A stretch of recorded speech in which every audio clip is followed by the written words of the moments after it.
노상방뇨를 하러 숲속에 몰래 들어간 그는 정말 깜짝 놀랄 만한 것을 목격하는데요.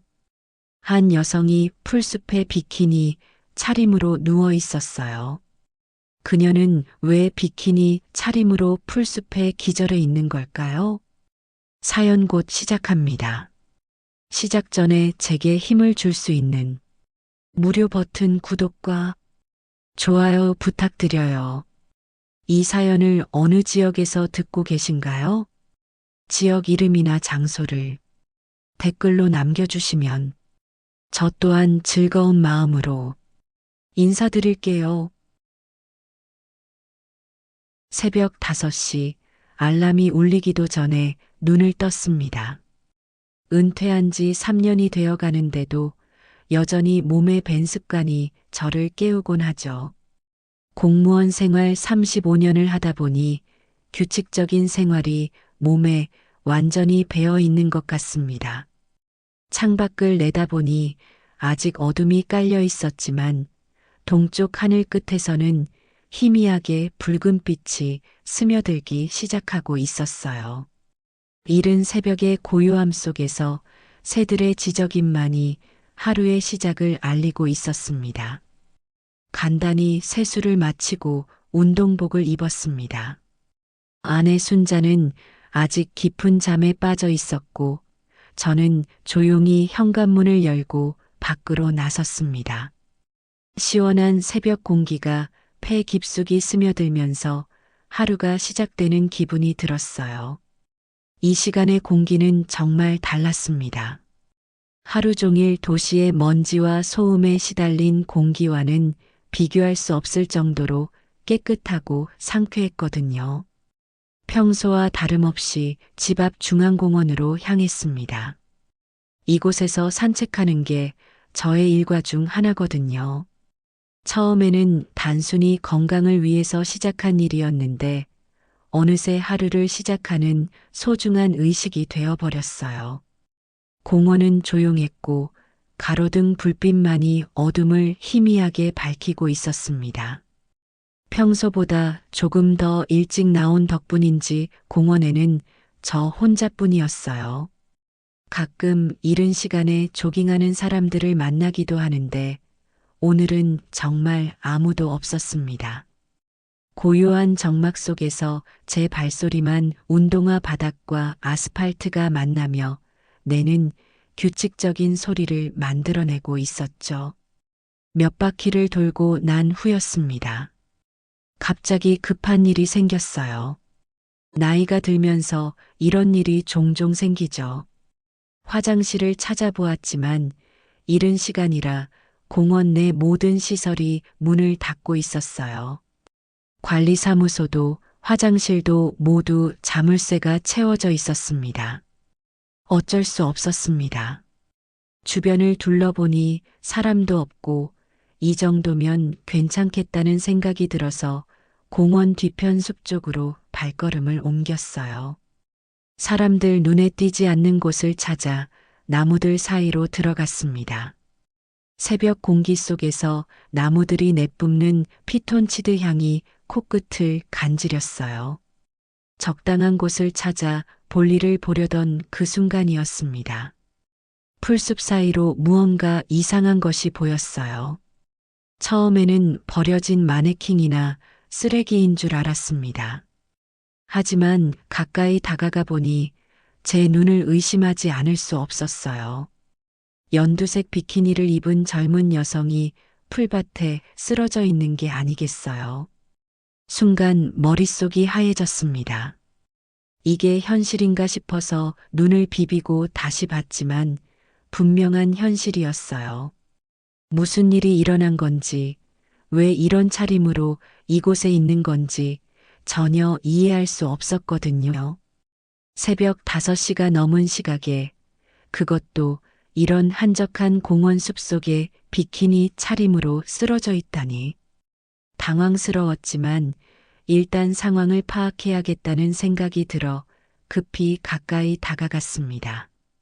젊은 여성은 의식을 잃고 있었지만 다행히 숨은 쉬고 있었어요. 가슴이 규칙적으로 오르내리는 것을 보고 안도의 한숨을 내쉬었습니다. 외상은 보이지 않았어요. 얼굴에 멍이나 상처는 없었고 몸에도 폭행당한 흔적은 찾을 수 없었습니다. 하지만 이상한 점이 하나 있었습니다. 그녀의 오른쪽 손목에 고급스러워 보이는 방수밴드가 채워져 있는 거예요. 플라스틱 재질로 만들어진 것 같았는데 뭔가 리조트나 스파에서 사용하는 것 같았습니다. 작은 글씨로 무언가 적혀 있었지만 이른 새벽의 어둠 속에서는 잘 보이지 않았어요. 여성의 나이는 30대 초반 정도로 보였습니다. 창백한 얼굴이었지만 왠지 모르게 고운 인상이었어요. 긴 검은 머리가 어깨 위로 흘러내려 있었고 몸매도 균형이 잡혀 있었습니다. 평소에 운동을 꾸준히 했을 것 같은 건강한 체형이었죠. 그런데 정말 이해할 수 없는 것은 왜 이런 차림으로 이곳에 있느냐는 것이었습니다. 근처에 수영장이나 워터파크 같은 시설은 없어요. 가장 가까운 곳이라고 해도 차로 30분은 가야 하는 거리였거든요. 당황스러웠지만 일단 응급 상황부터 처리해야겠다는 생각이 들었어요. 공무원 생활을 오래 하다 보니 이런 상황에서는 침착함을 유지하는 것이 중요하다는 걸 잘 알고 있었습니다. 휴대폰을 꺼내 119에 전화를 걸었습니다. 네, 여기 의식을 잃은 여성이 있습니다. 위치는 중앙공원 뒤편 숲속이고요. 정확한 위치를 말씀드리자면 공원관리사무소에서 북쪽으로 약 200m 떨어진 숲속입니다. 네, 외상은 없어 보이는데 의식이 없어요.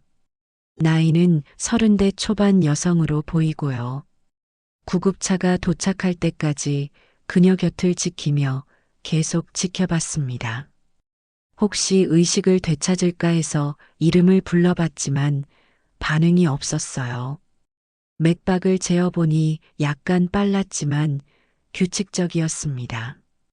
호흡도 안정적이어서 생명에는 지장이 없어 보였어요. 10분 정도 지났을까요? 멀리서 구급차 사이렌 소리가 들리기 시작했습니다.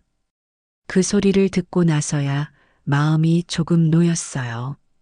구급대원들이 와서 응급처치를 하는 동안 경찰도 함께 도착했습니다. 경찰관이 저에게 간단한 조사를 했어요. 제가 어떻게 발견하게 되었는지, 발견했을 때 주변 상황은 어땠는지, 다른 사람이 있었는지 등등 여러 가지를 물어봤습니다. 솔직하게 모든 걸 말씀드렸어요. 노상방뇨를 하러 왔다가 우연히 발견했다고 말하니까 경찰관도 고개를 끄덕였습니다. 구급대원들의 응급처치가 끝나고 여성은 곧바로 인근 대학병원으로 이송되었습니다. 저도 참고인 신분으로 함께 병원에 가게 되었어요. 구급차 안에서 그녀를 다시 자세히 봤는데 정말 평범해 보이는 사람이었습니다. 특별히 화려한 화장을 한 것도 아니었고 액세서리도 그 방수밴드 외에는 아무것도 차고 있지 않았어요. 병원 응급실에서 기다리는 동안 계속 그 광경이 머릿속에서 맴돌았습니다. 도대체 무슨 일이 있었던 걸까요? 누군가 그녀를 그곳에 버린 걸까요? 아니면 스스로 그곳에 간 걸까요? 만약 스스로 간 거라면 왜 그런 선택을 했을까요? 의사 선생님이 나오셔서 말씀하시길 생명에는 지장이 없지만 의식이 돌아오지 않고 있다고 하셨습니다. 특별한 외상도 없고 혈액 검사 결과도 정상이라고 하더군요. 다만 뭔가 충격적인 일이 있었을 가능성이 높다고 했습니다. 정신적인 쇼크로 인한 의식 잃음일 수도 있다는 거였어요. 경찰관이 저에게 물어봤어요. 혹시 이 여성을 아시냐고 말이죠. 하지만 전혀 모르는 사람이었습니다. 신원도 확인되지 않았다고 했어요. 소지품이 아무것도 없었거든요. 지갑도 핸드폰도 심지어 옷도 비키니뿐이었어요. 오직 그 방수 밴드만 빼고 말입니다. 집으로 돌아가는 길에 마음이 무거웠습니다. 아침에 단순히 산책을 나왔다가 이런 일에 휘말리게 될 줄은 꿈에도 몰랐어요. 아내에게 상황을 설명했더니 순자도 깜짝 놀라면서 어떻게 된 일이냐고 걱정했어요. 그 여자분 괜찮을까 정말 걱정되네. 순자의 걱정 어린 목소리에서 따뜻함이 느껴졌어요. 역시 제가 선택한 사람답다는 생각이 들었습니다. 그날 밤 잠자리에 누워서도 계속 그 여성 생각이 났습니다. 왜 비키니 차림으로 그곳에 있었을까요? 누가 그녀를 그곳에 버려둔 걸까요? 아니면 정말 스스로 그곳에 간 걸까요? 그렇다면 이유가 뭘까요? 질문만 늘어갔지 답은 전혀 보이지 않았습니다. 다음 날 아침 일찍 병원에 안부를 물어봤습니다. 아직 의식을 회복하지 못했다는 소식이었어요. 왠지 모르게 마음이 쓰였습니다. 이런 제 마음을 어떻게 설명해야 할까요? 그냥 지나칠 수 없는 일이 생긴 것 같았어요. 운명이라고 해야 할까요? 사흘째 되던 날 아침, 평소보다 일찍 일어나서 병원에 전화를 걸어봤습니다. 밤새 그 여성 생각에 잠을 설쳤거든요. 간호사가 전해준 소식은 반가웠어요. 그녀가 드디어 의식을 되찾았다는 것이었습니다. 환자분이 새벽 4시경에 깨어나셨어요. 지금은 안정을 취하고 계시고요. 면회는 오전 9시부터 가능합니다. 마음이 급해져서 서둘러 준비했습니다. 순자도 함께 가자고 했지만 일단 저 혼자 가서 상황을 파악해 보겠다고 했죠. 아직 어떤 상태인지 모르니까 너무 많은 사람이 가는 것보다는 조심스럽게 접근하는 게 좋을 것 같았어요. 병원에 도착해서 간호사에게 안내를 받아 3층 내과 병동으로 향했습니다. 복도를 걸어가면서 가슴이 두근거렸어요. 과연 그녀가 어떤 상태일지, 제가 찾은 사람이 맞는지 확인하고 싶었거든요. 병실 문을 조심스럽게 두드렸습니다. 안에서 작은 목소리로 들어오라고 하더군요. 문을 열고 들어가니 그녀가 침대에 앉아 있었습니다. 창백했던 얼굴에 혈색이 돌아온 모습이었어요. 하지만 그 눈동자에는 깊은 혼란이 담겨 있었습니다. 안녕하세요. 저는 김정수라고 합니다. 당신을 발견해서 병원에 모신 사람이에요. 그녀가 저를 바라보더니 고개를 숙였습니다. 목소리는 떨리고 있었어요. 감사하다는 말을 하려는 것 같았지만 쉽게 입을 열지 못하고 있었습니다. 정말 감사합니다. 그런데 죄송한데 말을 잇지 못하고 있는 그녀를 보니 마음이 아팠습니다. 뭔가 큰 충격을 받은 것 같아 보였거든요. 천천히 말씀하세요. 급할 것 없어요. 저는 제가 누군지 모르겠어요. 아니, 이름은 알겠는데 다른 건 아무것도 기억이 안 나요. 그때 마침 담당 의사 선생님이 들어오셔서 상황을 자세히 설명해 주셨어요. 놀라운 이야기였습니다. 환자분이 선택적 기억상실 증세를 보이고 계십니다. 지난 일주일간의 기억이 완전히 사라진 상태예요. 자신의 이름과 기본적인 상식은 기억하지만 최근에 일어난 일들은 전혀 모르고 있어요. 의사 선생님의 설명을 듣고 있으니 정말 신기하면서도 안쓰러웠어요. 어떻게 이런 일이 가능할까 싶었거든요. 이소영. 그것이 그녀가 기억하는 자신의 이름이었습니다. 하지만 그것 외에는 정말 아무것도 기억하지 못했어요. 왜 비키니를 입고 있었는지, 어떻게 그곳에 가게 되었는지, 지난 일주일 동안 무엇을 했는지 모든 것이 깜깜했다고 했습니다. 저 정말 아무것도 기억이 안 나요. 마지막으로 기억하는 건 일주일 전쯤 집에서 저녁 뉴스를 보던 것뿐이에요. 그 다음부터는 완전히 공백이에요.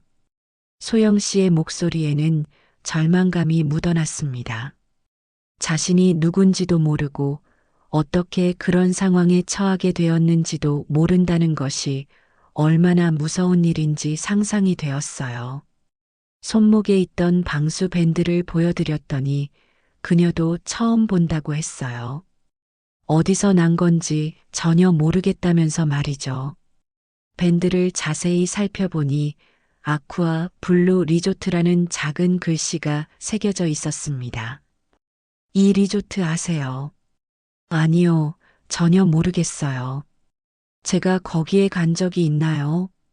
그것도 저는 모르죠. 하지만 이게 유일한 단서네요. 경찰에서도 신원 조회를 해봤지만 이상한 점이 하나 있었습니다. 이소영이라는 이름으로는 여러 명이 검색되었는데 그중 누가 이 여성인지 특정하기 어려웠어요. 신분증이나 다른 신원 확인 자료가 전혀 없었거든요. 의사 선생님 말씀으론 신체적으로는 아무 이상이 없다고 하셨습니다. 외상도 없고 뇌 CT 촬영 결과도 정상이어서 뇌에 특별한 손상은 없어 보인다고 했어요. 다만 극도의 스트레스나 충격으로 인한 해리성 기억 상실일 가능성이 높다고 진단하셨죠. 이런 경우 시간이 지나면서 자연스럽게 기억이 돌아올 수도 있고 아니면 특정한 자극이나 단서를 통해서 갑자기 떠오를 수도 있다고 하셨어요. 하지만 언제까지 걸릴지는 아무도 장담할 수 없다고 했습니다. 그런데 퇴원을 하려고 하니 심각한 문제가 생겼습니다. 갈 곳이 없다는 거였어요. 집 주소도 기억나지 않고 가족이나 지인의 연락처도 모르겠다고 했습니다. 게다가 병원비 문제도 있었고요. 신분이 확실하지 않으니 보험 처리도 쉽지 않은 상황이었어요. 저는 그때 이상한 감정을 느꼈습니다.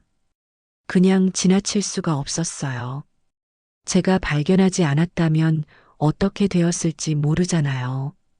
게다가 이 여성에게는 정말 저 말고는 도와줄 사람이 아무도 없는 상황이었거든요. 어떤 책임감 같은 것이 들었다고 할까요? 우선 저희 집에 머물면서 기억이 돌아올 때까지 기다려보는 게 어떨까요? 제 아내도 이해해 줄 거예요. 소영 씨가 눈물을 글썽이며 저를 바라봤습니다. 그런데 저 때문에 피해를 끼치는 건 아닐까요? 저도 누군지 모르는 사람인데 혹시 나쁜 사람이면 어떡하죠? 괜찮습니다. 어려울 때 서로 도와야 하는 거 아니겠어요? 그리고 나쁜 사람 같아 보이지는 않아요. 사실 제가 이런 제안을 한 데에는 순자의 영향도 컸어요. 어제 저녁에 상황을 설명했을 때 순자가 먼저 그렇게 하자고 했거든요. 혼자서 어떻게 하라고 내버려 두면 안 된다면서 말이에요. 집으로 데려와서 순자에게 소개했더니 역시나 따뜻하게 맞아주더군요. 오히려 순자가 저보다 더 적극적으로 소영 씨를 돌봐주었어요. 옷도 사주고 따뜻한 식사도 챙겨주면서 말이죠. 순자 나이 또래의 딸을 돌보는 것 같은 모습이었어요. 소영아, 아무 걱정 말고 지내. 기억나는 것부터 천천히 찾아보자. 순자의 따뜻한 말에 소영 씨가 처음으로 눈물을 흘렸어요. 그동안 얼마나 불안하고 무서웠을까 생각하니 마음이 아팠습니다. 그런데 며칠이 지나도 소영 씨의 기억은 돌아오지 않았습니다. 간헐적으로 머리가 아프다고 했지만 구체적인 기억은 전혀 떠오르지 않는다고 했어요. 가끔 뭔가 떠오를 것 같다가도 금방 사라져버린다고 하더군요. 다만 이상한 점이 하나 있었습니다. 소영 씨가 밤에 잠꼬대를 한다는 거였어요. 그런데 그 내용이 심상치 않았습니다. 안 돼. 그러면 안 돼. 아빠. 이런 말을 하면서 자주 뒤척이고 식은땀을 흘리곤 했어요. 순자가 걱정되어서 깨우려고 하면 놀란 표정으로 깨어나곤 했습니다. 무슨 꿈 꾸셨어요? 잘 모르겠어요.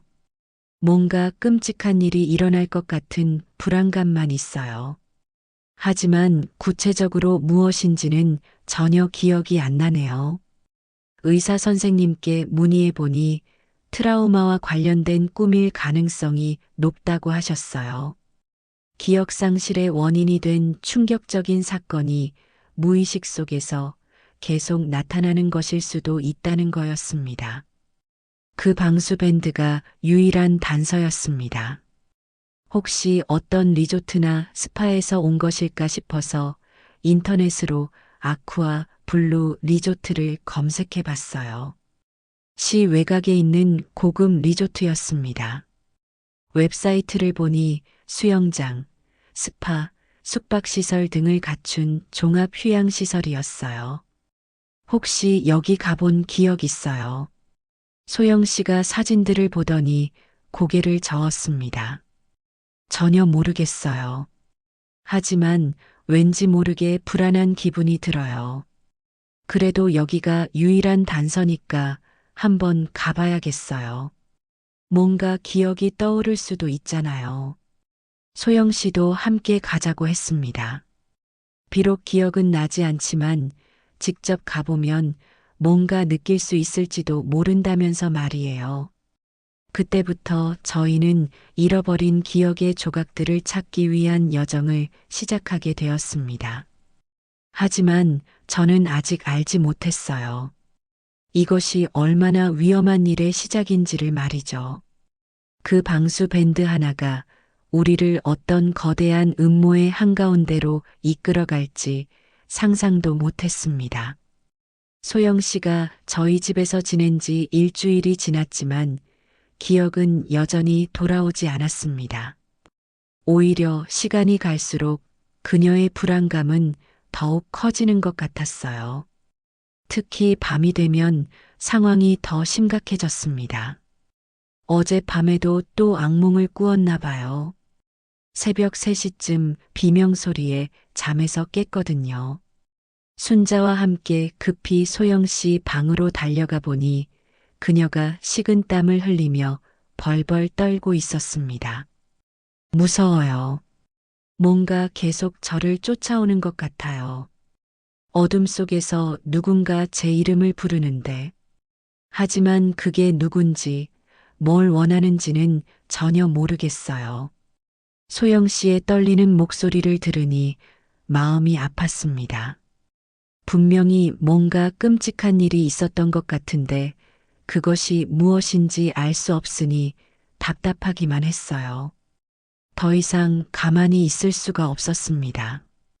그 방수 밴드를 다시 자세히 살펴보니 앞에는 아쿠아 블루 리조트라고 적혀 있었고 뒤쪽에는 작은 숫자들이 새겨져 있었어요.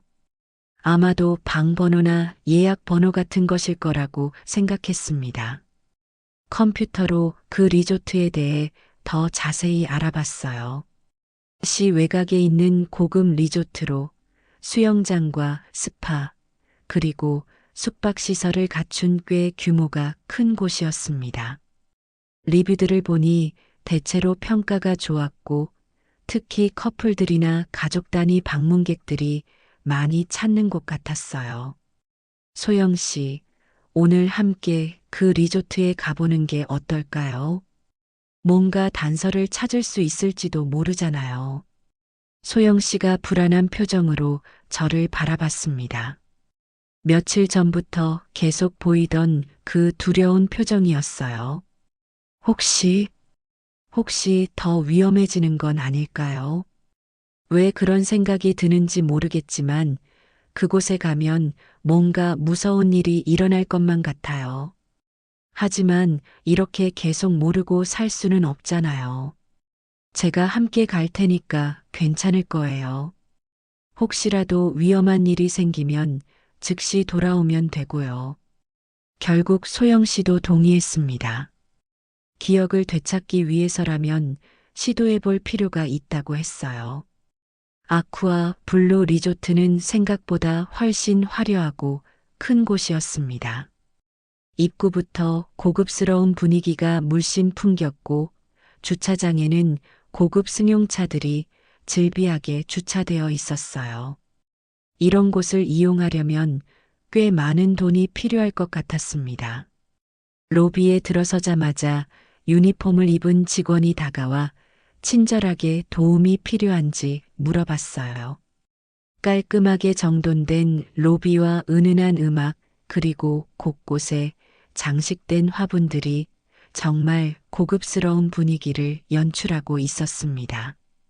저희가 소영 씨의 방수 밴드를 보여주며 혹시 이곳 고객이었는지 확인해 달라고 했죠.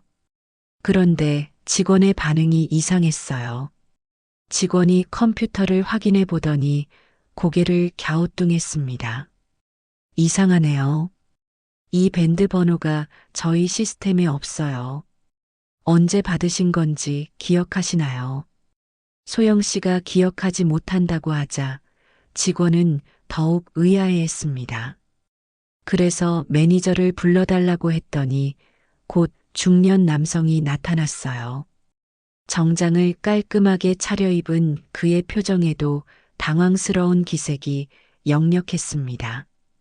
죄송합니다만 고객님의 정보를 확인하고 싶은데 성함이 어떻게 되시죠? 이소영입니다. 매니저가 다시 컴퓨터를 확인해 보더니 고개를 저었습니다. 정말 죄송하지만 저희 시스템에서는 그런 성함으로 예약된 기록을 찾을 수 없네요. 혹시 다른 이름으로 예약하셨거나 동반자 명의로 되어 있을 수도 있는데 혹시 지난주에 이분을 본 적이 있나요? 기억을 잃어서 찾고 있거든요. 매니저가 소영 씨를 유심히 바라보더니 고개를 저었습니다. 죄송하지만 처음 뵙는 것 같은데요. 하지만 이 밴드는 정말 이상합니다.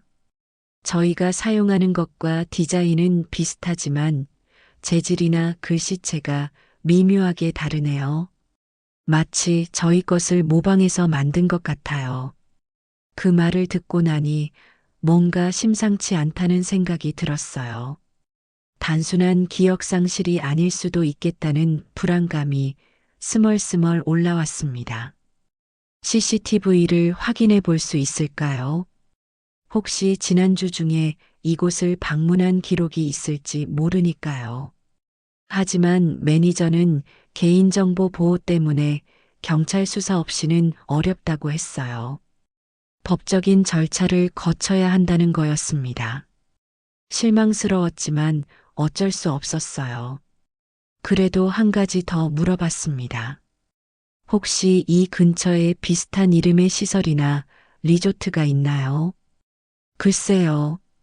이 근처에는 저희가 유일한 대형 리조트인데. 아, 그런데 몇 달 전에 폐업한 곳이 하나 있긴 해요. 블루 아쿠아 스파라고 하는 작은 시설이었는데 경영난으로 문을 닫았어요. 그 정보가 새로운 단서가 될 수 있을 것 같았어요. 주소를 물어보니 여기서 차로 약 10분 거리에 있다고 했습니다. 리조트를 나오는 길에 소영 씨가 갑자기 머리를 움켜쥐었습니다. 아, 머리가 뭔가 떠오르려고 하는데 잡히지 않아요. 방금 그 매니저가 말할 때 뭔가 익숙한 느낌이 들었어요. 괜찮아요. 천천히 생각해봐요. 무리하지 말고요. 그때 주차장에서 이상한 일이 일어났습니다. 검은색 승용차 한 대가 계속 저희를 따라오고 있는 게 아니겠어요.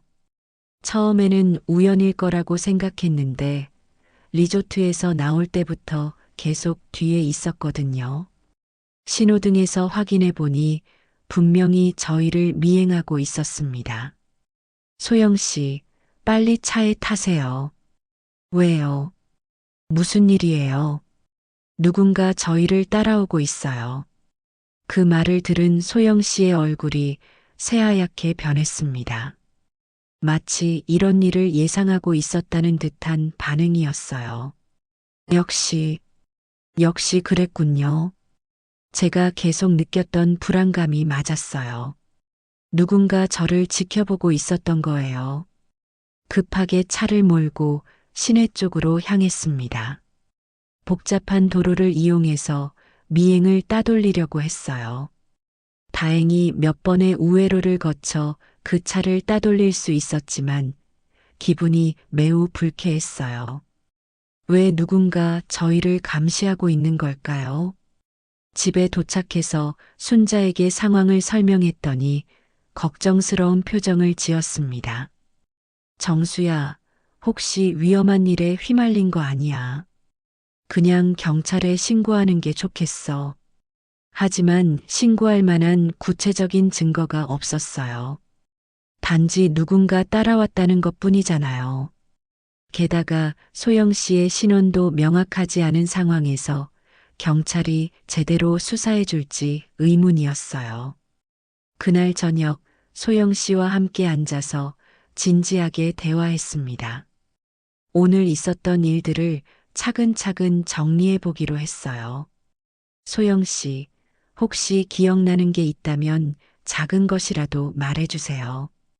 아까 리조트에서 뭔가 떠오르려고 했다고 했잖아요. 소영 씨가 한참 동안 생각에 잠기더니 조심스럽게 입을 열었습니다. 제 꿈에서 자꾸 나오는 장면이 있어요.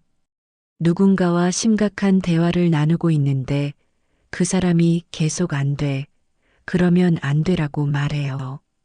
그런데 그 사람이 누군지는 전혀 모르겠고요. 목소리는 남자 같기도 하고 여자 같기도 하고 애매해요. 혹시 가족일까요? 모르겠어요. 하지만 제게는 매우 중요한 사람인 것 같아요. 그리고 뭔가 끔찍한 일이 일어날 것 같은 두려움이 계속 들어요. 마치 큰 비밀을 알게 되면 위험해질 것 같은. 그 순간 현관에서 이상한 소리가 들렸습니다.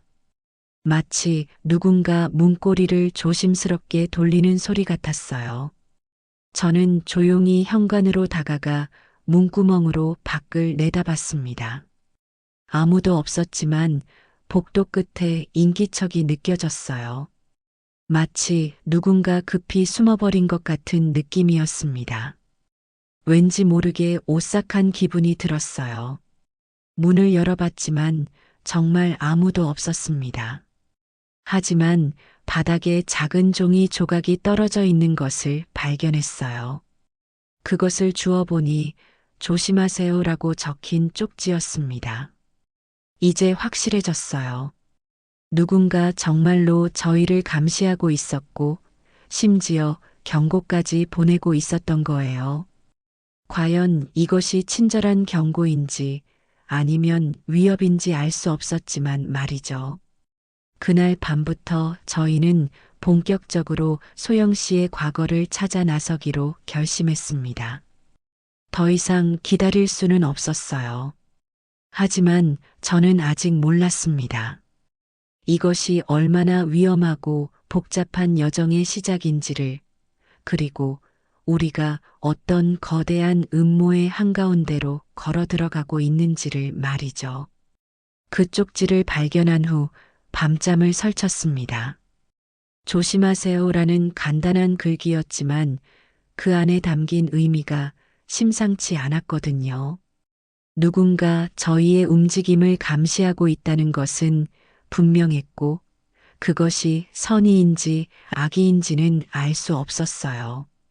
다음 날 아침 소영 씨도 잠을 못 잤는지 얼굴이 많이 상해 있었습니다. 아침 식사를 하면서 어젯밤에 또 악몽을 꾸었다고 하더군요. 이번에는 좀 더 선명했어요. 큰 건물 안에서 누군가와 격하게 말다툼을 하고 있었어요. 그런데 그 사람이 계속 제게 입을 다물라고 모르는 척하라고 협박하는 거예요. 혹시 그 사람 얼굴은 기억나지 않아요? 아니요. 하지만 목소리는 나이 든 남자 목소리였어요. 그리고 왠지 모르게 무서웠어요. 마치 제가 그 사람을 매우 두려워한다는 느낌이 들었거든요. 오늘은 그 폐업한 블루 아쿠아 스파를 찾아가 보기로 했습니다. 어제 아쿠아 블루 리조트에서 들은 정보가 유일한 단서였거든요. 그런데 나가기 전에 좀 더 준비를 해야겠다는 생각이 들었어요. 혹시나 하는 마음에 인터넷으로 블루 아쿠아 스파에 대해 검색해 봤습니다. 몇 개의 오래된 기사들이 나왔어요. 놀랍게도 그 시설은 단순한 스파가 아니었습니다. 몇 년 전 신문 기사에 따르면 고급 의료 스파라는 명목으로 운영되었던 곳이었어요. 주로 부유층을 대상으로 한 특별한 치료 프로그램을 제공했다고 나와 있었습니다. 더 흥미로운 것은 이 시설이 갑자기 폐업한 이유였어요. 몇 달 전 불법 의료행위 의혹으로 수사를 받았다가 결국 문을 닫게 되었다는 내용이었습니다. 하지만 구체적인 혐의나 수사 결과에 대한 기사는 찾을 수 없었어요. 소영 씨, 이것 보세요. 그 스파가 단순한 곳이 아니었네요. 소영 씨가 기사를 읽어보더니 갑자기 얼굴이 창백해졌습니다. 아, 이 사진. 왠지 낯익어요. 분명히 본 적이 있는 것 같은데. 어느 사진이요? 이 건물 외관이요. 파란색 간판이 있는 이 모습. 꿈에서 봤던 것 같아요. 그것은 중요한 단서였습니다. 소영 씨의 기억 속에 그 장소가 있다는 뜻이었거든요. 준비를 마치고 그 폐업한 스파로 향했습니다. 이번에는 혹시 모를 위험에 대비해서 순자에게 목적지를 알려두고 정해진 시간에 연락이 없으면 경찰에 신고해 달라고 부탁했어요. 블루 아쿠아 스파가 있었던 곳은 시 외곽의 조용한 주택가였습니다. 도착해보니 건물은 완전히 비어 있었고 간판도 대부분 떼어내어진 상태였어요. 하지만 건물 구조나 외관은 인터넷 사진과 동일했습니다. 건물 주변을 둘러보니 뒷문이 열려 있었어요. 아무래도 관리가 제대로 되지 않고 있는 것 같았습니다. 조심스럽게 안으로 들어가 봤어요. 내부는 완전히 비어 있었지만 스파였다는 흔적들이 곳곳에 남아 있었습니다. 접수대가 있었던 자리, 치료실로 보이는 작은 방들, 그리고 지하로 내려가는 계단까지 있었어요. 소영 씨가 갑자기 제 팔을 꽉 붙잡았습니다. 여기에요. 여기가 제 꿈에 나오던 곳이에요. 저 계단, 저 계단을 내려간 기억이 있어요. 정말요? 기억이 나는 거예요? 네. 무섭지만 내려가 봐야겠어요. 뭔가 중요한 게 있을 것 같아요. 지하로 내려가니 좀 더 복잡한 구조였습니다.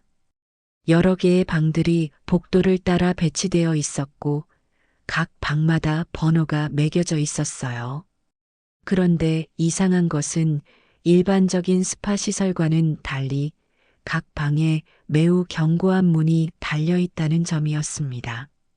한 방의 문을 열어보니 안에는 병원용 침대와 각종 의료 장비들이 버려져 있었어요.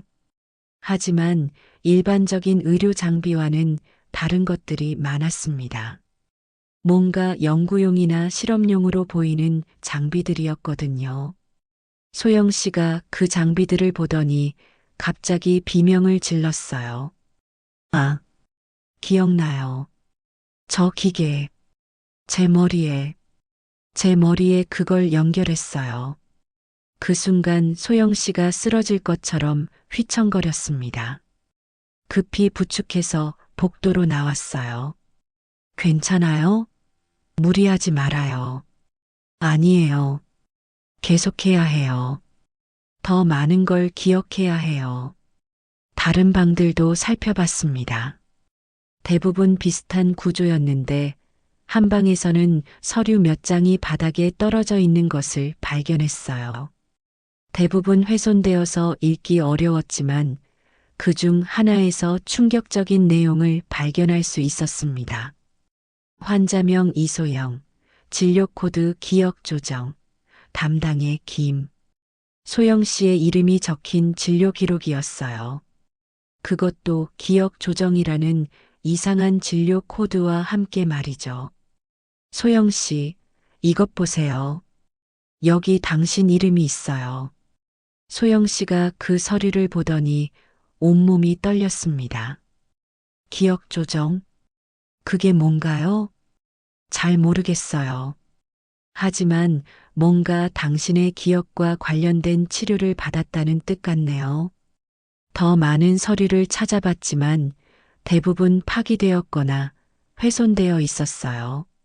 하지만 몇 개의 중요한 단서들을 더 찾을 수 있었습니다. 첫째, 이 시설에서는 기억 관련 치료라는 명목으로 불법적인 의료행위가 이뤄지고 있었다는 점. 둘째, 소영 씨가 분명히 여기서 어떤 시술을 받았다는 점. 셋째, 이 모든 것이 몇 주 전에 일어났다는 점이었습니다. 그런데 마지막 방을 확인하던 중 더욱 충격적인 발견을 했습니다. 벽에 붙어 있는 화이트보드에 희미하게 지워진 글씨들이 남아 있었어요. 자세히 보니 여러 사람들의 이름과 함께 성공, 실패, 재시술 필요 같은 메모들이 적혀 있었습니다. 그 중에서도 가장 충격적인 것은 소영 씨 이름 옆에 적힌 메모였어요. 한진그룹 관련 마이너스 완전 삭제 필요 마이너스 재시술 완료. 한진그룹이라니. 그 대기업 한진그룹 말인가요? 소영 씨도 그 글을 보더니 갑자기 머리를 움켜쥐었습니다. 아, 한진그룹. 뭔가 기억나려고 해요. 아빠와 관련된. 그 순간 위층에서 발소리가 들렸습니다. 누군가 건물 안으로 들어오고 있는 것 같았어요. 저희는 급히 증거가 될 만한 서류들을 챙기고 다른 출구를 찾기 시작했습니다. 다행히 지하에도 비상구가 있었어요. 그곳을 통해 건물 뒤쪽으로 빠져나올 수 있었습니다. 하지만 나오면서도 누군가 저희를 지켜보고 있다는 느낌을 지울 수 없었어요. 차에 타서 안전한 곳으로 이동한 후 오늘 발견한 것들을 정리해 봤습니다. 소영 씨가 단순한 기억상실 환자가 아니라 인위적인 기억 조정 시술을 받았다는 것, 그리고 그것이 한진그룹과 관련이 있다는 충격적인 사실을 알게 되었어요. 소영 씨, 혹시 한진그룹과 어떤 관련이 있는지 기억나는 게 있나요? 소영 씨가 한참 동안 생각에 잠기더니 조심스럽게 입을 열었습니다. 잘 모르겠지만, 아빠, 제 아빠와 관련된 것 같아요. 하지만 구체적으로는 기억이 안 나네요. 다만 뭔가 매우 나쁜 일이 일어날 뻔했다는 느낌만 들어요. 이제 퍼즐의 조각들이 맞춰지기 시작했습니다. 하지만 동시에 더 큰 위험에 노출되었다는 것도 느낄 수 있었어요. 한진그룹만큼 큰 조직이 연루되어 있다면 이것은 단순한 개인적인 문제가 아닐 수도 있었거든요. 폐업한 스파에서 발견한 한진그룹 관련 자료들을 보고 온 후 소영 씨의 상태가 급변했습니다. 그날 밤부터 그녀는 계속해서 머리를 움켜쥐고 신음했어요. 마치 무언가가 머릿속에서 부딪히고 있는 것 같다고 했습니다. 아, 뭔가 떠오르려고 해요. 큰 건물, 회의실, 그리고 환한 목소리. 하지만 선명하지 않아요. 천천히 하세요. 무리하지 말고요. 하지만 소영 씨는 포기할 수 없다는 듯 계속 기억을 되짚으려 노력했어요. 그리고 새벽 무렵, 마침내 중요한 기억 하나가 돌아왔습니다. 한진, 한진그룹. 맞아요. 제가 그 회사와 관련이 있어요. 그런데 어떤 관련인지는 저는 즉시 컴퓨터를 켜서 한진그룹에 대해 조사하기 시작했어요. 놀랍게도 최근 몇 개월간 이 회사를 둘러싼 각종 의혹들이 신문 기사로 쏟아져 나오고 있었습니다. 소영 씨, 이 기사들을 보세요. 한진그룹에 대한 수사가 한창 진행 중이었네요. 컴퓨터 화면에는 충격적인 헤드라인들이 줄지어 있었어요. 한진그룹 정부 사업 특혜 의혹, 불법 정치자금 수십억 원 조성 의혹, 해외 차명 계좌 자금 세탁 정황 등 정말 심각한 내용들이었습니다. 소영 씨가 화면을 보더니 갑자기 얼굴이 일그러졌어요. 뭔가 기억이 떠오르는 듯 했어요. 아, 이제 생각이 나네요. 저는, 저는 아버지의 비리를 고발하려고 했어요. 아버지요? 네.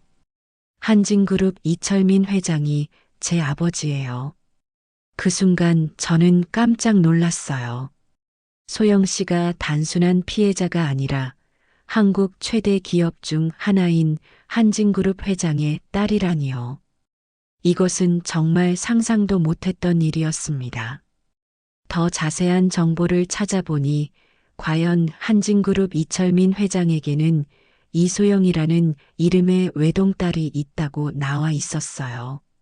사진까지 확인해 보니 바로 우리가 돌보고 있는 소영 씨가 맞았습니다. 한 달 전쯤에 제가 결단을 내렸어요. 더 이상 아버지의 불법 행위를 묵과할 수 없었거든요. 그래서 검찰에 제보할 자료들을 모으기 시작했어요. 어떤 자료들이요? 아버지 회사의 비자금 조성 내역, 정치인들과의 불법 거래 증거, 해외 계좌 정보. 정말 결정적인 증거들이었어요. 이걸 공개하면 아버지뿐만 아니라 관련된 모든 사람들이 처벌받을 정도로 확실한 증거들이었죠. 그런데 왜 기억을 잃게 되었나요? 그 자료들을 가지고 검찰청에 가던 날이었어요. 차를 몰고 가던 중에 갑자기 뒤에서 트럭이. 그런데 지금 생각해 보니 그게 정말 사고였을까요? 소영 씨의 목소리가 떨리고 있었습니다. 자신이 당한 교통사고가 우연이 아니라 누군가의 의도적인 범행이었을 가능성을 깨닫고 있었거든요. 사고 후에 어떻게 되었는지는 기억이 흐릿해요. 하지만 분명히 병원이 아닌 다른 곳으로 이송되었던 것 같아요. 그리고 그곳에서 제 기억을 더 이상 말을 잇지 못하는 소영 씨를 보니 마음이 아팠습니다. 자신의 아버지가 딸에게까지 이런 끔찍한 일을 저질렀다는 사실을 받아들이기 어려워하는 것 같았어요. 그런데 문제는 소영 씨가 기억을 되찾았다는 것이 그들에게도 알려질 수 있다는 점이었어요. 실제로 그날 오후부터 집 주변에서 수상한 움직임이 포착되기 시작했습니다. 순자가 마트에서 돌아와서 걱정스러운 표정으로 말했어요. 여보, 아파트 입구에 검은 차가 계속 서 있더라. 그리고 엘리베이터에서 낯선 사람들을 봤는데 뭔가 이상해. 점점 위험해지고 있었어요. 하지만 그렇다고 해서 가만히 있을 수도 없었습니다. 그 자료들은 지금 어디에 있어요? 집 서재에 있는 비밀 금고에 보관해뒀어요. 하지만 지금 상황에서 집에 갈 수 있을까요?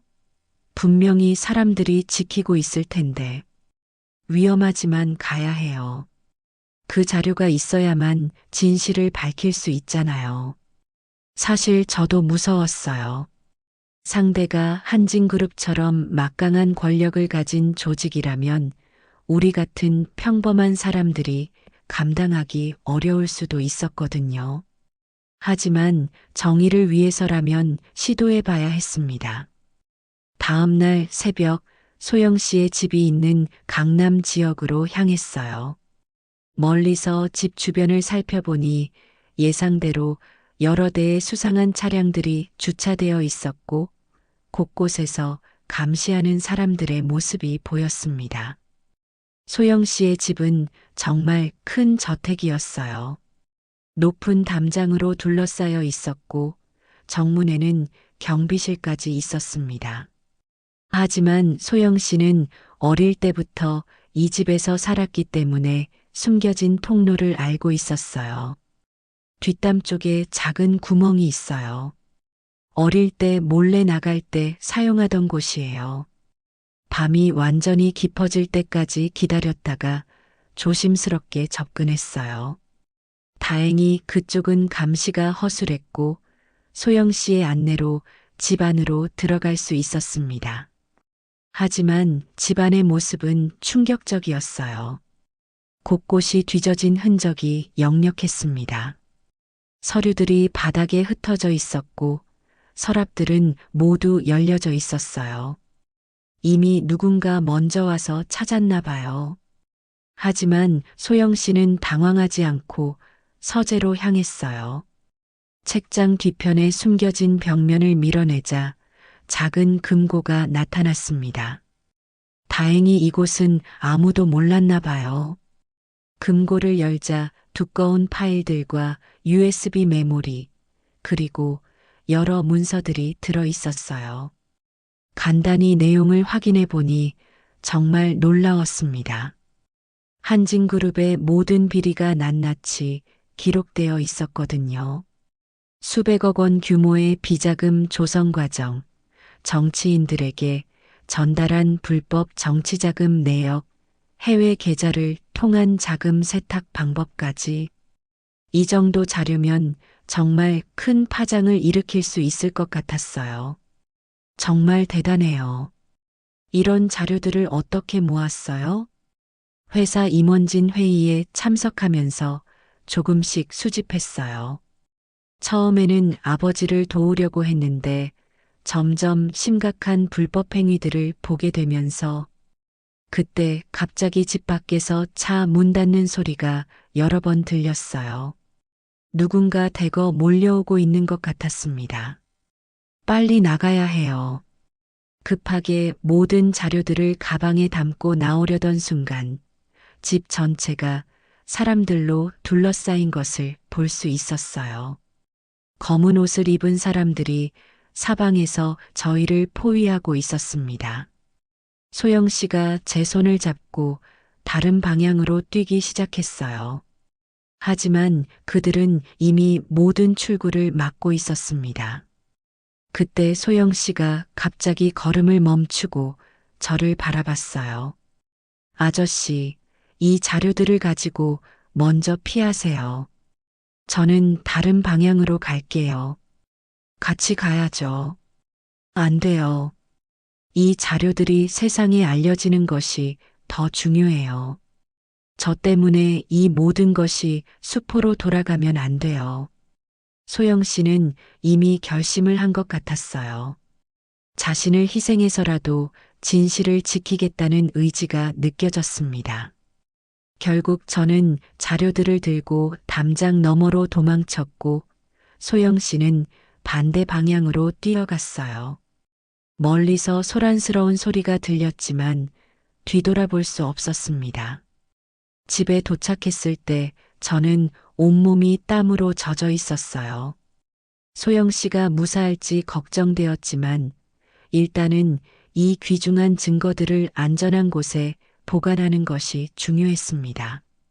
이제 정말로 위험한 게임이 시작된 거였어요. 소영 씨와 헤어진 후 사흘이 지났는데도 연락이 없었습니다. 매일 밤 잠들지 못하고 뒤척이며 걱정했어요. 혹시 그들에게 붙잡힌 건 아닐까? 무슨 끔찍한 일을 당하고 있는 건 아닐까 하는 불안감이 저를 짓눌렀습니다. 순자도 계속 걱정하면서 경찰에 신고하자고 했어요. 하지만 상대가 한진그룹만큼 큰 조직이라면 일반적인 경찰 수사로는 한계가 있을 것 같았습니다. 게다가 현재 저희가 가진 자료들을 함부로 공개했다가는 오히려 더 위험해질 수도 있었고요. 정수야, 그래도 가만히 있을 수만은 없잖아. 소영이가 걱정돼 죽겠어. 저도 마찬가지예요. 하지만 섣불리 움직였다가는. 그런데 넷째 날 새벽 갑자기 현관문을 두드리는 소리가 들렸습니다. 조심스럽게 문을 열어보니 소영 씨가 서 있었어요. 하지만 그 모습이 이전과는 완전히 달랐습니다. 옷은 더럽혀져 있었고 얼굴에는 멍과 상처가 나 있었어요. 그런데 더 충격적인 것은 그녀의 눈빛이었습니다. 완전히 멍한 표정으로 저를 바라보고 있었거든요. 소영 씨, 괜찮아요? 어디 다친 데는 없어요? 그런데 소영 씨의 대답이 이상했습니다. 저, 저는 누구죠? 여기가 어디예요? 왜 제가 여기에 있는 거죠? 순간 머릿속이 하얘졌습니다. 소영 씨가 또다시 기억을 잃은 거였어요. 하지만 이번에는 이전과 달랐습니다. 아예 저를 모르겠다는 거였거든요. 심지어 자신의 이름조차 기억하지 못하는 것 같았어요. 급히 병원으로 데려갔습니다. 응급실에서 검사를 받는 동안 저는 의사에게 상황을 설명했어요. 이전에 기억 상실을 겪었던 환자가 다시 더 심각한 상태가 되었다고 말이죠. 의사 선생님의 진단은 충격적이었어요. 이상합니다. 이런 식의 완전한 기억 상실은 자연스럽게 일어나기 매우 어려워요. 뇌 손상도 없는데 이렇게 모든 기억이 사라진다는 것은 마치 인위적으로 조작된 것 같은데요. 인위적으로요? 그게 무슨 뜻인가요? 최신 의학 기술을 이용하면 뇌의 특정 부분에 자극을 가하거나 약물을 사용해서 선택적으로 기억을 지울 수 있어요. 하지만 그런 시술은 매우 위험하고 당연히 불법입니다. 의사의 설명을 들으니 끔찍한 진실이 드러나는 것 같았어요. 소영 씨는 단순히 납치당한 것이 아니라 누군가에 의해 강제로 기억을 조작당한 거였습니다. 그것도 두 번째였고요. 소영 씨를 집으로 데려와서 며칠 동안 정성껏 돌봐주었어요. 하지만 그녀는 정말 아무것도 기억하지 못했습니다. 제 이름도 순자도 심지어 우리가 함께 보낸 시간들도 모두 사라져버린 상태였어요. 그런데 놀라운 일이 일주일 후에 일어났습니다. 소영 씨가 갑자기 머리를 움켜쥐면서 비명을 지르더니 말하는 거예요. 기억나요. 조금씩 기억이 나요. 그들이 저에게 뭔가를 주사했어요. 천천히 말해봐요. 무엇을 기억하는지. 흰색 방이었어요. 병원 같았지만 정식 병원은 아니었던 것 같아요.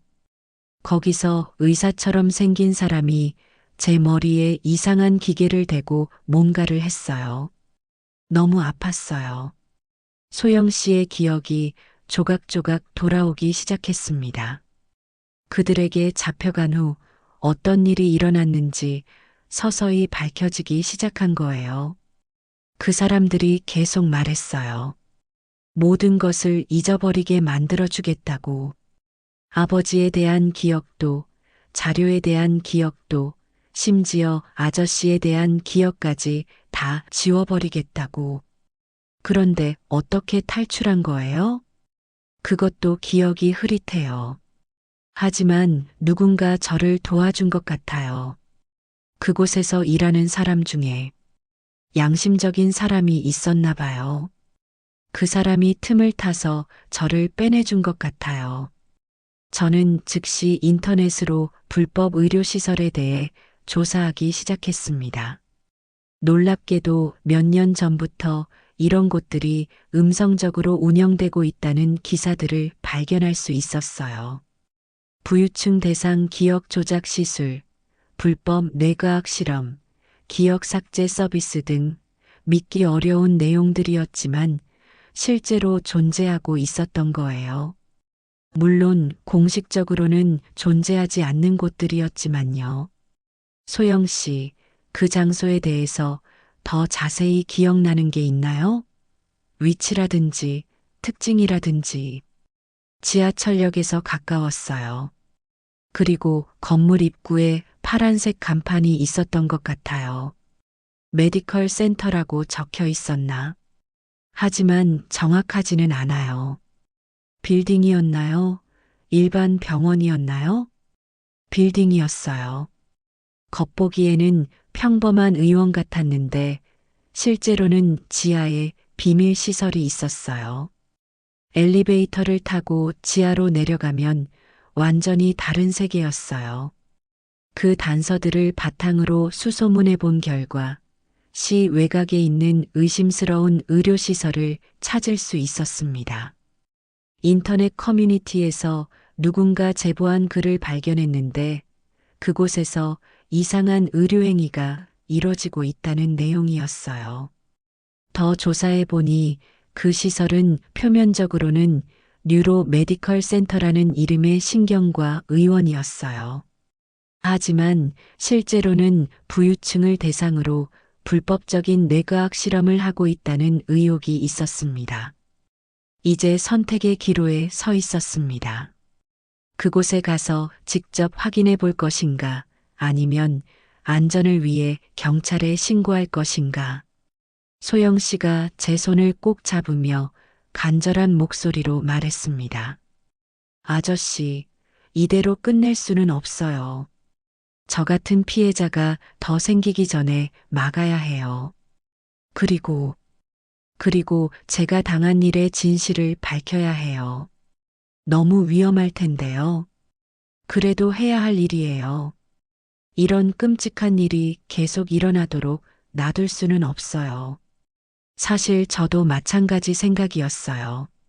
한진그룹의 비리도 중요하지만 이런 비인간적인 기억 조작 실험이 계속 이뤄진다면 더 많은 무고한 사람들이 피해를 볼 수 있었거든요. 그런데 그날 밤 집에 이상한 전화가 걸려왔어요. 김정수 씨죠? 더 이상 깊이 파고들지 마세요. 당신들의 안전을 위해서라도요. 목소리 변조기를 사용한 것 같았지만 분명히 경고의 메시지였어요. 그들이 우리의 움직임을 계속 감시하고 있다는 뜻이었죠. 하지만 이미 너무 많은 것을 알아버렸고 소영 씨도 결심을 굳혔습니다. 다음 날 밤 우리는 그 뉴로 메디컬 센터로 향했어요. 그곳에서 우리를 기다리고 있는 것이 무엇인지는 상상도 못했습니다. 진짜 위험은 이제 시작이었어요. 하지만 진실을 밝히기 위해서라면 어떤 위험도 감수할 각오가 되어 있었습니다. 밤 11시 뉴로 메디컬 센터 앞에 도착했을 때 건물은 조용했습니다. 하지만 1층 로비에는 불이 켜져 있었고 지하에서는 희미한 불빛이 새어나오고 있었어요. 분명히 누군가 있다는 증거였습니다. 소영 씨와 함께 건물 뒤편으로 돌아가서 상황을 살펴봤어요. 다행히 후문 쪽은 경비가 허술해 보였습니다. CCTV는 있었지만 각도상 사각지대가 있어서 조심스럽게 접근할 수 있을 것 같았어요. 아저씨, 정말 들어가도 될까요? 혹시 덧질 수도 있잖아요. 그럴 수도 있어요. 하지만 이대로 포기할 수는 없어요. 당신이 당한 일의 증거를 찾아야 해요. 소영 씨도 고개를 끄덕였습니다. 비록 무서워했지만 진실을 밝히겠다는 의지만큼은 확고했어요. 후문으로 조심스럽게 접근해 보니 보안카드로 잠긴 자동문이었습니다. 하지만 다행히 옆쪽 창문 중 하나가 살짝 열려 있었어요. 소영 씨가 몸이 작아서 그 틈으로 들어가 안쪽에서 문을 열어줄 수 있었습니다.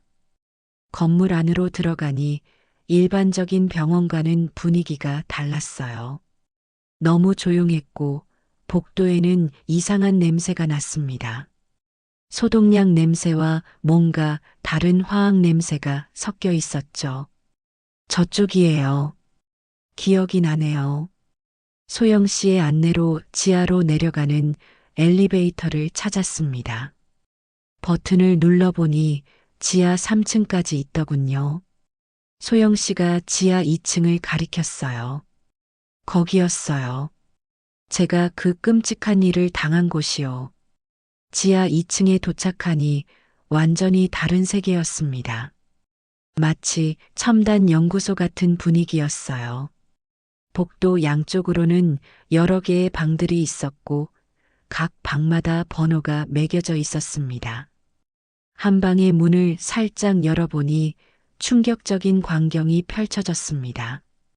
침대에 누운 사람의 머리에 이상한 기계가 연결되어 있었고 흰 가운을 입은 사람이 컴퓨터 화면을 보며 뭔가 조작하고 있었어요.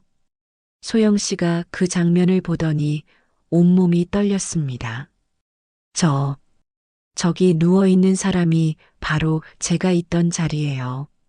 정말로 기억 조작 실험이 이루어지고 있는 거였어요. 그 모습을 보니 분노가 치밀어 올랐습니다. 어떻게 사람을 대상으로 이런 끔찍한 일을 할 수 있을까요? 다른 방들도 살펴봤습니다. 대부분 비슷한 시설들이었는데 한 방에서는 서류들과 컴퓨터가 있는 사무실 같은 곳을 발견했어요. 그곳에서 중요한 증거들을 찾을 수 있었습니다. 컴퓨터에는 여러 환자들의 기록이 저장되어 있었어요. 기억 삭제, 인격 변조, 트라우마 이식 등 끔찍한 내용들이었습니다. 그 중에서 소영 씨의 기록도 발견할 수 있었어요. 환자명 이소영, 시술일 2024년 8월 15일, 시술 내용 특정 기억 완전 삭제, 의뢰인 한진그룹 이철민. 아버지가 직접 의뢰했다는 증거였어요. 소영 씨가 그 기록을 보더니 눈물을 흘렸습니다. 정말 아버지가 저에게 이런 일을. 그때 갑자기 뒤에서 목소리가 들렸습니다. 누구냐? 여기서 뭘 하고 있는 거지? 우리를 발견한 직원이었습니다. 흰 가운을 입은 중년 남성이었는데 순간적으로 소영 씨가 그 사람을 밀치며 소리쳤어요. 빨리 뛰어요. 복도를 따라 뛰기 시작했습니다. 뒤에서 추격하는 발소리가 점점 가까워졌어요. 엘리베이터로 가려고 했지만 이미 다른 사람들이 내려오고 있는 소리가 들렸습니다. 계단으로 가요. 비상계단으로 향했지만 위에서도 발소리가 들렸어요. 완전히 포위당한 셈이었습니다. 절망적인 순간 갑자기 한 직원이 나타나더니 우리에게 손짓했습니다. 앞서 소영 씨를 도와준 그 양심적인 직원인 것 같았어요. 이쪽으로 빨리 오세요. 그를 따라 숨겨진 통로로 들어갔습니다. 건물 구조를 잘 아는 사람만이 알 수 있는 비밀 통로였어요. 저는 여기서 간호사로 일하고 있어요. 하지만 이런 비인간적인 실험에는 반대합니다. 당신들을 도와드릴게요. 그의 이름은 박준호였고 이곳에서 일한 지 반년 정도 되었다고 했어요. 처음에는 단순한 신경과 치료라고 생각했는데 점점 끔찍한 실상을 알게 되면서 양심의 가책을 느끼고 있었다고 합니다. 여기 환자들은 모두 억지로 끌려온 사람들이에요. 부유층이나 권력자들이 불편한 사람들을 처리하기 위해 보내는 거죠. 그의 도움으로 건물 지하 주차장으로 빠져나올 수 있었습니다. 하지만 밖에는 이미 여러 대의 차가 기다리고 있었어요. 제 차로 가요. 빨리. 박준호가 준비해 놓은 차에 탔습니다. 급하게 그곳을 빠져나왔지만 뒤에서 추격차들이 따라오고 있었어요. 두 대의 검은 승용차가 우리를 쫓고 있었습니다. 어디로 가야 하죠? 안전한 곳을 알아요. 제 친구가 탐사 기자인데 이런 일에 관심이 많거든요. 그 사람이라면 도와줄 거예요. 복잡한 도심을 가로질러 도망쳤습니다. 박준호가 운전을 정말 잘해서 좁은 골목들을 이용해 추격을 따돌릴 수 있었어요. 하지만 그 과정이 정말 아슬아슬했습니다. 신호등에서 잠깐 멈춰 있을 때도 뒤에서 오는 차들이 보였고 고속도로에서는 거의 붙어서 쫓아왔어요. 다행히 출구를 갑자기 바꿔서 따돌릴 수 있었지만 정말 위험천만한 순간들이었습니다. 1시간 정도 쫓고 쫓기는 추격전을 벌인 후 드디어 안전한 곳에 도착할 수 있었어요. 한적한 주택가의 작은 카페였는데 박준호 친구가 운영하는 곳이라고 했습니다. 그곳에서 박민수라는 탐사 기자를 만났어요. 30대 중반의 날카로운 인상을 가진 사람이었는데 우리 이야기를 듣더니 매우 놀라워했습니다. 이런 일이 정말 일어나고 있었다니 믿을 수 없네요. 저는 그동안 정치 비리만 취재했는데 이런 의료 범죄도 있었다니. 저희가 가져온 자료들과 박준호가 제공한 내부 정보를 보여드렸더니 박 기자의 표정이 심각해졌습니다. 이 정도면 대형 스캔들이 터질 거예요. 하지만 안전을 위해 일단 다른 곳으로 피해야겠어요. 저들이 이곳까지 추적해 올 수도 있거든요. 그날 밤 우리는 박 기자가 마련해준 안전가옥으로 이동했습니다. 시 외곽의 작은 펜션이었는데 그곳에서 처음으로 안심하고 숨을 쉴 수 있었어요. 소영 씨의 기억도 그날 밤부터 거의 다 돌아왔습니다. 그 불법 시설에서 자신이 당한 일, 아버지 회사의 비리, 모든 것을 생생하게 기억해냈어요. 이제 진짜 싸움이 시작이에요. 저들의 범죄를 세상에 알려야 해요. 위험할 거예요. 한진그룹만큼 큰 조직이 가만히 있지 않을 텐데. 그래도 해야 해요. 이런 일이 다시 일어나면 안 되거든요. 그리고 저 같은 피해자들을 위해서라도 박 기자도 적극적으로 도와주겠다고 했어요.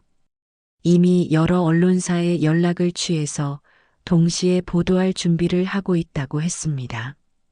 그런데 이틀 후 우리가 숨어 있는 곳까지 추적당했어요. 새벽에 펜션 주변을 포위하는 차량들을 발견했거든요. 또다시 도망쳐야 했지만 이번에는 달랐어요. 우리에게는 진실을 폭로할 수 있는 모든 증거가 있었고 그것을 세상에 알릴 준비도 되어 있었거든요. 마침내 최후의 결전을 앞두고 있었습니다. 펜션에서 발견된 후 우리는 급히 다른 안전한 곳으로 이동해야 했습니다. 박민수 기자의 도움으로 시내의 한 작은 모텔에 숨어 있으면서 마지막 준비를 했어요. 이제 더 이상 숨어 있을 수는 없었습니다. 모든 증거를 세상에 공개할 시간이 온 거죠. 박 기자가 밤새 여러 언론사와 시민단체에 연락을 취했습니다. 동시에 보도하면 그들이 막을 수 없을 거라는 전략이었어요. 준비 완료됐어요. 내일 아침 6시에 동시에 모든 언론사에서 보도할 예정입니다. 한진그룹 쪽에서 압력을 가해도 이미 늦을 거예요. 정말 괜찮을까요? 그들의 권력이 얼마나 큰지 아시잖아요. 걱정 마세요. 저희는 이미 해외 언론사와 국제인권단체에도 자료를 전달했어요. 이제 막을 수 없을 겁니다. 그날 밤 소영 씨와 함께 창밖을 바라보며 이야기를 나눴습니다. 내일이면 모든 것이 세상에 알려질 거라는 생각에 긴장되면서도 기대가 되었어요. 아저씨, 정말 감사해요. 아저씨가 아니었다면 저는 영원히 진실을 모른 채 살았을 거예요. 저도 보람을 느껴요. 이런 일에 함께할 수 있어서 말이에요. 하지만 아버지와는 어떻게 해야 할지 모르겠어요. 아무리 잘못했다고 해도 제 아버지인데. 진정한 사랑은 때로는 엄격함이 필요한 법이에요. 소영 씨가 하는 일이 결국 아버지를 위한 일이기도 해요. 다음 날 아침 정말로 모든 신문의 첫 페이지에 이 사건이 대서특필되었습니다. 한진그룹 회장, 친딸 기억 조작으로 비리 은폐 시도, 불법 의료시설에서 자행된 충격적인 인체 실험, 대기업과 결탁한 기억 조작 범죄 조직, 적발 등 자극적인 제목들이 쏟아져 나왔어요. 텔레비전 뉴스에서도 연일 이 사건을 다뤘습니다. 특히 소영 씨가 직접 기자회견에 나와서 자신이 당한 일을 증언하는 모습은 전 국민에게 큰 충격을 주었죠. 저는 제 아버지 이철민이 저지른 범죄를 고발하려다가 이런 끔찍한 일을 당했습니다. 아버지는 자신의 비리를 숨기기 위해 친딸의 기억까지 지우려 했어요. 하지만 더 이상 침묵할 수 없었습니다. 소영 씨의 담담하면서도 단호한 목소리가 많은 사람들의 마음을 움직였습니다. 기자회견 후 여론은 완전히 한진그룹에게 등을 돌렸어요. 박준호의 내부 증언도 큰 파장을 일으켰습니다. 그는 뉴로 메디컬 센터에서 일어나는 비인간적인 실험들에 대해 상세히 증언했고 다른 피해자들의 존재까지 밝혀냈어요. 검찰에서도 즉시 수사에 착수했어요. 한진그룹 본사와 뉴로 메디컬 센터에 대한 동시 압수수색이 이뤄졌습니다. 더 이상 숨길 곳은 없었죠. 수사 과정에서 더욱 충격적인 사실들이 드러났습니다. 뉴로 메디컬 센터는 단순히 한진그룹만의 문제가 아니었어요. 여러 대기업과 정치인들이 불편한 인물들을 처리하기 위해 이용해온 곳이었던 거예요. 피해자는 소영 씨뿐만이 아니었습니다. 수십 명의 사람들이 이곳에서 강제로 기억을 조작당했거나 인격을 변조당했어요. 어떤 사람들은 완전히 다른 사람이 되어 나왔고 어떤 사람들은 영구적인 정신적 장애를 얻었습니다. 일주일 후 한진그룹 이철민 회장이 구속되었다는 뉴스가 나왔습니다. 함께 연루된 정치인들과 뉴로 메디컬 센터의 의료진들도 모두 검거되었어요. 특히 그 기억 조작 실험의 책임자였던 김모 박사는 의사면허 박탈과 함께 15년형을 받게 되었습니다. 하지만 가장 어려운 일이 남아 있었어요. 소영 씨와 아버지와의 관계였습니다. 며칠 후 소영 씨는 구치소에 있는 아버지를 면회했습니다. 처음에는 격하게 화를 내던 이철민 회장도 딸의 진심 어린 눈물을 보고는 마침내 자신의 잘못을 인정하게 되었어요. 소영아, 아빠가 미안하다. 아빠가 너무 잘못했다. 내가 옳았어. 아빠, 저도 아빠를 사랑해요. 하지만 이렇게라도 해야만 했어요. 뒤늦은 사과였지만 소영 씨에게는 큰 위로가 되었습니다. 가족 간의 상처가 조금씩 아물기 시작한 거죠. 이 사건이 일단락된 후 저는 생각지 못한 제안을 여러 개 받았습니다. 시민단체에서 이런 부정부패를 감시하는 일을 도와달라는 것, 그리고 몇 개의 언론사에서 시민 제보관 역할을 해달라는 제안들이었어요. 공무원 시절의 경험과 이번 사건을 통해 얻은 노하우가 큰 도움이 될 거라고 하더군요. 은퇴 후에도 사회에 기여할 수 있는 의미 있는 일이라는 생각이 들어서 흔쾌히 수락했습니다. 소영 씨도 새로운 인생을 시작했어요. 한진그룹의 후계자 자리는 완전히 포기하고 대신 사회복지 분야에서 일하기로 결정했습니다. 특히 기억상실이나 정신적 트라우마 환자들을 돕는 재단을 설립해서 많은 사람들에게 희망을 주고 있어요. 또한 뉴로 메디컬 센터 같은 불법 의료시설을 감시하고 피해자들을 돕는 시민단체도 함께 만들었습니다. 박준호도 그곳에서 함께 일하게 되었고요. 반년이 지난 어느 날 소영 씨가 저희 집을 찾아왔습니다. 예전과는 달리 밝고 환한 모습이었어요. 완전히 새 사람이 된 것 같았습니다. 아저씨, 순자 이모님, 안녕하세요. 순자도 소영 씨를 딸처럼 아껴서 반갑게 맞아주었습니다. 요즘 어떻게 지내세요? 바빠요. 재단 일도 하고 대학원에서 심리학도 공부하고 있거든요. 저 같은 피해자들을 더 잘 도와주고 싶어서요. 정말 대견해요. 그런 의미 있는 일을 하고 있다니. 그런데 가장 큰 소식은 따로 있었어요. 소영 씨가 박준호와 연인 관계가 되었다는 거였습니다.